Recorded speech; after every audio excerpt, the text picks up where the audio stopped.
খাগড়াছড়ি ও রাঙ্গামাটি সৃষ্ট সমস্যা নিরসনে কাজ করছে সরকার।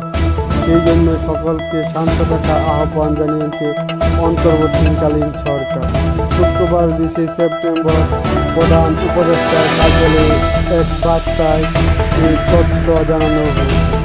এতে বলা হয়, কাল সরকারের উচ্চ পর্যায়ের প্রতিনিধি দল খাগড়াছড়ি ও রাঙ্গামাটি পরিদর্শনে যাবে।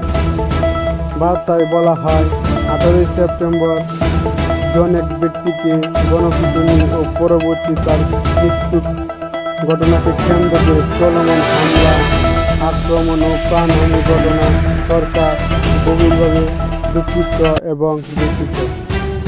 সরকারের পক্ষ থেকে আইনশৃঙ্খলা রক্ষাকারী সকল বাহিনীকে সর্বোচ্চ সংযম দেখাচ্ছে এবং পার্বত্য 3 জেলার বসবাসকারী সকল জনগণের নিরাপত্তা